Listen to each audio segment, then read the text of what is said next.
तो गाइस आज हम बात करेंगे क्वेस्टिज्म के चैप्टर नंबर 50 के बारे में। और आज की वीडियो की शुरुआत में हम देखते हैं शुयुन लोगों के सामने साउथ गैंगबक के बंदे खड़े होते हैं और शुयुन हारू और कूजा को कहता है, हारू कूजा लगता है ये लोग हमें कम समझ रहे हैं, चलो इन्हें दिखा देते हैं कि हम क्या चीज हैं। और साथ ही साथ में शुयुन को क्वेस्ट भी मिल चुका होता है इन बंदों को मारने का, जिस वजह से उसे एक गोल्ड कार्ड मिल सकता है। अभी हम देखते हैं कूजा अपने सिस्टेमा की फाइटिंग पोजीशन में आता है और उसके सामने जो एक बंदा होता है उसके ऊपर सिस्टेमा चला के उसकी हालत खराब कर देता है। लेकिन इतने में ही कूजा के ऊपर और भी बंदे भागते हुए आते हैं उसके ऊपर अटैक करने के लिए और कहते हैं, हम लोग नंबर में इनसे ज्यादा हैं, इनको छोड़ना मत, आज हम वेस्ट गैंगबक को पूरी तरह से तबाह करके रख देंगे। और एक बंदा भी कूजा के बहुत ही स्पीड में एक लात मारता है, लेकिन कूजा अपनी मोटी कमर को साइड हटा के इस लात से बच जाता है। इसके बाद कूजा के एक बंदा मुक्का भी मारता है, लेकिन कूजा उस मुक्के से भी बच जाता है और कहता है, क्या तुम लोग हमें तबाह करके रख दोगे? मेरा दिल तो पहले ही कई टुकड़ों में टूट चुका है। और इसी के साथ कूजा के सामने जितने भी बंदे होते हैं वो उन सब के ऊपर सिस्टेमा चला देता है। जैसे ही कूजा इतने सारे बंदों को मारता है तो बाकी सारे बंदे ये सब कुछ देख के कहते हैं, लगता है इसकी बीती हुई कहानी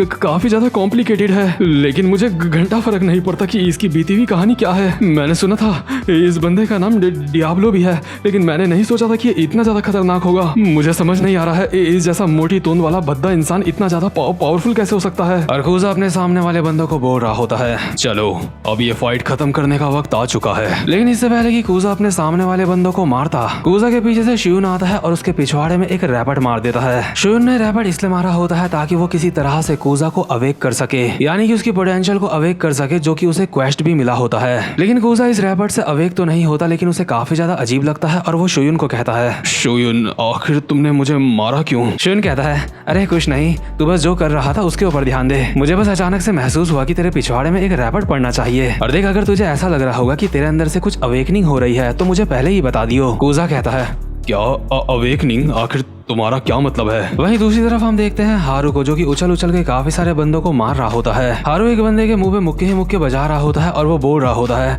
ये एक लड़की है। हारू कहता है, मैं तुझे बता चुका हूँ मैं एक लड़की नहीं हूँ। तभी बाकी के लौंडे कहते हैं, जरा वो देखो, वो नॉर्थ गैंगबक की हारू शियोंग है, सच में वो काफी ज्यादा सुंदर है। और जो बंदा ये बात बोल रहा होता है हारू उसके मुंह पे भी लात मार के उसको साइड कर देता है। इतने में ही हारू के सामने दूसरा लौंडा आता है और कहता है, हे जानेमन प्लीज मुझे भी मारो, मैं एक बुरा लड़का हूँ। और हारू इसके पेट में भी एक मुक्का मार के इसकी प्यास बुझा देता है और अपने मन में बोल रहा होता है, अब चाहे कुछ भी हो जाए मैं हारूंगा नहीं युग्योमना, जब तेरी मुलाकात मुझसे दोबारा होगी तो मैं तुझे हरा के रहूंगा। मेरे लिए इतना काफी नहीं है, मुझे और ज्यादा ताकतवर अपोनेंट से फाइट करनी है। अभी हारू ने भी अपने सामने के सारे लौंडों को निपटा दिया होता है मार मार के, लेकिन इतने में ही शुयुन हारू के पीछे से आता है और उसकी कमर में एक रैपट मार देता है। हारू को समझ नहीं आ रहा होता है कि ये बावड़ा ऐसा क्यों कर रहा है, इसलिए वो उससे पूछ लेता है। शुयुन कहता है, अरे नहीं, किसी भी वजह से नहीं करा मैंने ऐसे, तुम जो कर रही थी तुम बस वो करो। हारू कहता है, मैं फाइट करने में फोकस कैसे कर सकता हूँ अगर तुम मुझे पीछे से ऐसे मारेगा? शुयुन कहता है, अरे कहीं गलती से तुम्हें ऐसा महसूस तो नहीं हो रहा है जैसे तुम्हारे अंदर से कुछ अवेकनिंग हो रही है? हारू कहता है,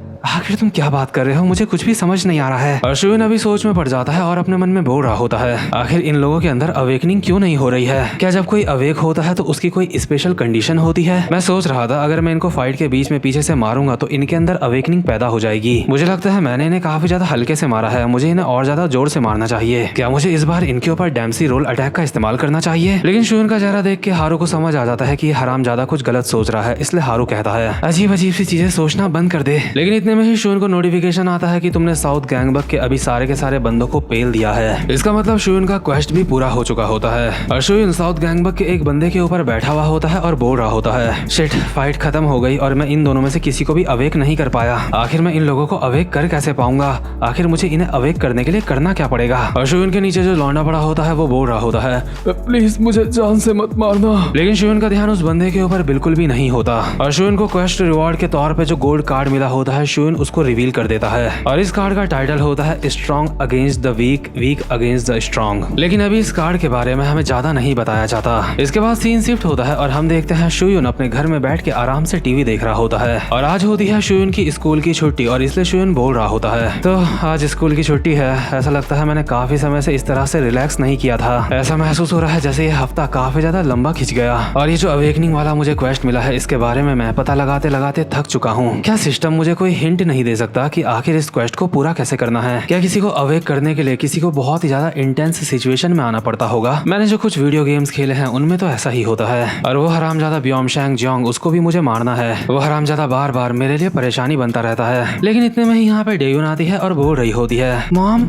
मॉम आप कहाँ हो। शियोन कहता है, मॉम अपनी दोस्तों के साथ बाहर जा रखी हैं। डेयुन कहती है, तो ये नालायक अभी बड़ा बड़ा टीवी देख रहा है। शियोन कहता है, क्या तुम मुझसे लड़ाई करना चाहती हो। डेयुन कहती है, मैं बस सच बोल रही हूँ जो मुझे दिख रहा है। शियोन कहता है, अगर यहाँ पे कोई नालायक और निठल्ली है तो वो तू है पगली, जो इन्फ्लुएंसर बनने की एक बेकार कोशिश कर रही है और मॉम को परेशान करती रहती है। डेयुन कहती है, ओह हेलो, जो मैं वो काम करती हूँ मैं उससे पैसे भी कमाती हूँ, समझ गया। शियोन कहता है, अच्छा तेरा जो रिचार्ज होता है फोन का वो तेरे फोन से महंगा होता है, सारे पैसे तो मॉम से मांगती रहती है और यहाँ पे हीरोइन बन रही है। लेकिन डेयुन शियोन के पेट में एक लात मारती है और कहती है, बकवास करना बंद कर, तुझे मुझसे अच्छे से बात करनी चाहिए। शियोन अपने पेट में हाथ लगा के कहता है, क्या तू मुझे मारने की कोशिश कर रही है और मैं तुझसे अच्छे से बात क्यों करूँ। डेयुन शियोन को अपना मोबाइल फोन दिखाती है और कहती है, ये देख वीनस किम ने मुझसे कोलैब करने के लिए कहा है मुझसे। तुझे पता भी है वीनस किम कौन है? वो एक 19 साल की उभरती हुई यूट्यूबर है। उसके यूट्यूब में 5 लाख सब्सक्राइबर हैं। वो काफी ज्यादा फेमस है और मुझे लगता है वो मेरे चैनल को भी देखती रहती है और इसीलिए उसने मुझसे कोलैब करने के लिए कहा है। लेकिन शियोन अपना पिछवाड़ा खुजलाते खुजलाते यहाँ से चला जाता है और कहता है, हाँ जो भी हो, मुझे क्या, तुझे क्या लगता है उसके साथ कोलैब करने से तू एक सेलिब्रिटी बन जाएगी। डेयुन कहती है, चुप हो जा हरामजादे, एक बार अगर मैं सेलिब्रिटी बन गई तो तुझसे सारे के सारे रिश्ते नाते तोड़ दूंगी। शियोन कहता है,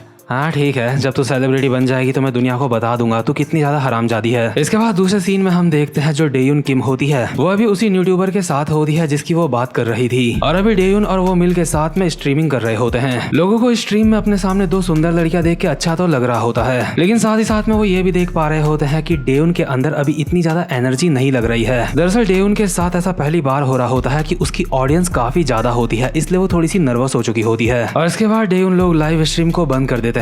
लाइव स्ट्रीम बंद होते ही डेयुन अपने साथ वाली लड़की को कहती है, मुझे माफ कर दो वेनस, मैं इतना अच्छा नहीं कर पाई। मैंने तो सोचा भी नहीं था इतने सारे लोग लाइव स्ट्रीम को देख रहे होंगे, इसलिए मैं काफी ज्यादा नर्वस हो गई थी और मेरे मुंह से एक भी शब्द नहीं निकल रहा था। वेनस कहती है, कोई बात नहीं, भले ही वो कमेंट इतने अच्छे ना हो जो वो तुम्हारे लिए लिख रहे थे, लेकिन आखिरकार उन सबको बस इस बात से फर्क पड़ता है कि कोई कितना सुंदर दिखता है। तुम देखना, जैसे ही हम स्ट्रीम दोबारा से स्टार्ट करेंगे तो वो लोग दोबारा से हमें देखने के लिए आ जाएंगे। उन लोगों को बस फालतू की बकवास करना अच्छा लगता है, लेकिन सुंदर लड़कियों को देख के वो ना आए ऐसा तो हो ही नहीं सकता। और भाई लोग, आपको बताना चाहता हूँ कि रियल लाइफ में भी आजकल ऐसा ही चल रहा है। आजकल इंस्टाग्राम नहीं लगता, आजकल इंस्टाग्राम रैंडी ऑर्टन का खाना लगता है। मतलब रैंडी ऑर्टन से ऑर्टन हटा देना वो वाला। इसलिए चाहे कोई लड़का हो या फिर लड़की हो, किसी के भी शरीर को देख के तुम्हें कुछ ज्यादा ही इम्प्रेस नहीं होना चाहिए। इम्प्रेस इंसान की क्वालिटीज को देख के होना चाहिए, ना कि उसकी सुंदरता को। तो खैर, अभी जो वेनस होती है डेयुन को बोल रही होती है, कोई बात नहीं डेयुन, तुम ये सब कुछ पहली बार कर रही हो और वैसे भी हम हर वीकेंड में स्ट्रीमिंग करने वाले हैं, इसलिए तुम्हें चिंता करने की कोई भी जरूरत नहीं है। डेयुन कहती है,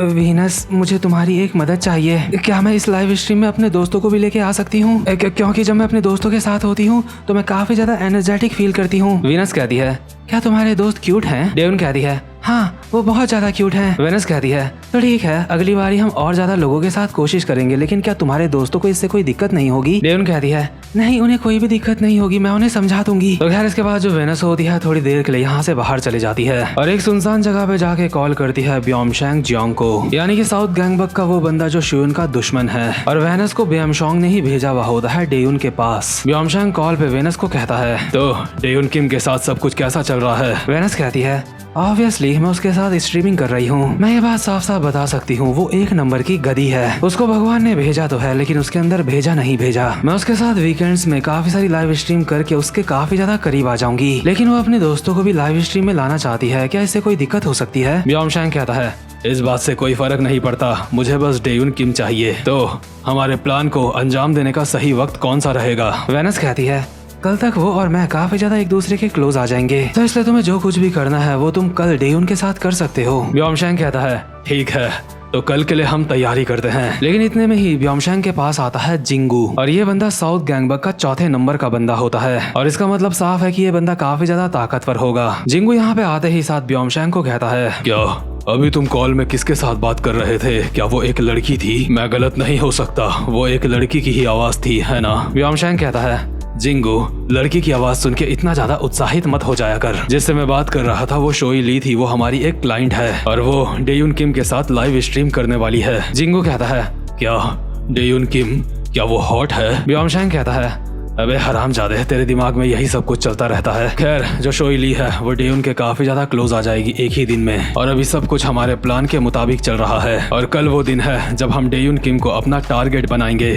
शोई ली उसे हमारे पास लेके आएगी। हम डेयुन किम को एक पार्टी में लेके आएंगे जहाँ पे हम उसे अल्कोहल पिलाएंगे। उसके बाद नशे की हालत में उसे ड्रग्स करवाएंगे जिसका नाम होता है फिनेथिलीन। हम डेयुन किम को इतना ज्यादा ड्रग्स करवाएंगे कि उसे ड्रग्स की आदत पड़ जाएगी और उसकी जिंदगी खराब हो जाएगी। उसके बाद हम डेयुन किम का इस्तेमाल करेंगे शुयुन किम को डराने के लिए, और ऐसा करने से वेस्ट गैंगबग हमारे कदमों में होगा, और साथ ही साथ में डेयुन किम भी हमारी नई क्लाइंट बन जाएगी जो हमसे ड्रग्स खरीदेगी। और ये सब कुछ होगा बिना खून बहाए। इसके अगले सीन में हम देखते हैं डेयुन लाइव स्ट्रीम करने के लिए अपने दोस्तों को ले आई होती है। डेयुन की एक दोस्त होती है यांग शोहा और दूसरी दोस्त होती है शियोंग हारू, या फिर होता है हारू भले ही डेयुन के साथ यहाँ पे आ चुका होता है, लेकिन वो अपने मन में बोल रहा होता है आखिर मैं यहाँ पे क्या कर रहा हूँ, और हारू डेयुन के साथ यहाँ पे कैसे आया। ये जानने के लिए हम देखते हैं एक पिछला सीन। हम देखते हैं डेयुन स्कूल के बाहर हारू का इंतजार कर रही होती है और खुद से बोल रही होती है आखिर उसे इतना टाइम क्यों लग रहा है, उसे अब तक तो यहाँ पे आ जाना चाहिए था। इतने में ही हारू यहाँ पे आ जाता है और कहता है हे, क्या तुम मेरी बात कर रही हो। डेयुन कहती है तुम शियोन की दोस्त हो है ना, तुम्हारा नाम क्या है, तुम बहुत ज्यादा सुंदर हो, प्लीज मुझे अपना मोबाइल नंबर दे दो। हारू कहता है मेरा नाम हारू शियोंग है, क्या तुम्हें मेरा मोबाइल नंबर चाहिए, लेकिन क्यों। लेकिन डेयुन जबरदस्ती हारू की दोस्त बनना चाह रही होती है, इसलिए हारू भी डेयुन को अपना मोबाइल नंबर दे देता है, और डेयुन हारू को भी इनवाइट करती है लाइव स्ट्रीमिंग करने के लिए। और प्रेजेंट मोमेंट में हारू ऐसे ही मजाक मजाक में घूमता फिरता आ चुका होता है यहाँ पे, लेकिन हारू को कुछ भी समझ नहीं आ रहा होता है कि आखिर यहाँ पे चल क्या रहा है, इसलिए वो खुद से बोल रहा होता है आखिर मैं यहाँ पे कर क्या रहा हूँ, मैं यहाँ पे क्यों आया हूँ। वहीं दूसरे सीन में हम देखते हैं शुन के घर का सीन, जहाँ पे शुन को हाजुन को मस्त गले लगा के सो रखा होता है, यानी कि क्लाउड को गले लगा के सो रखा होता है। शुन अभी आधी नींद में होता है, लेकिन इतने में ही उसके सामने एक क्वेस्ट अपीयर होता है। शुन अपनी आंखें हल्की सी खोल के देखता है और उस क्वेस्ट विंडो में लिखा होता है कि तुम्हें डेयुन किम को बचाना है अपने एक साथी के साथ। ये क्वेस्ट देख के शुन उठ के बैठ जाता है और बोल रहा होता है क्या आखिर ये सब क्या है, आखिर सिस्टम मुझे डेयुन को बचाने के लिए क्यों बोल रहा है, क्या क्वेस्ट विंडो भी मेरी ही तरह अभी आधी नींद में है, और आखिर ये क्या लिखा है मुझे अपने एक साथी के साथ इसको बचाना होगा। आखिर क्वेस्ट विंडो किस साथी की बात कर रही है। दरअसल वो साथी होता है च्योन हक यांग, यानी कि यांग शोहा का भाई। दूसरे सीन में हम देखते हैं यांग च्योन हक शोहा को कॉल मिला रहा होता है, लेकिन शोहा कॉल नहीं उठा रही होती, और इसीलिए च्योन हक समझ जाता है कि उसकी बहन किसी खतरे में है। और आपको याद दिला दूं कि च्योन हक की फाइट पहले शियुन के साथ हुई थी, और च्योन हक एक काफी ज्यादा खतरनाक बंदा है। तो खैर गाइस, आगे हमें काफी ज्यादा एक्शन देखने को मिलने वाला है। उम्मीद करता हूँ कि आपको आज की एक्सप्लेनेशन भी अच्छी लगी हो। तो खैर अब मैं मिलता हूँ आपसे अपनी नेक्स्ट वीडियो में, तब तक के लिए गुड बाय।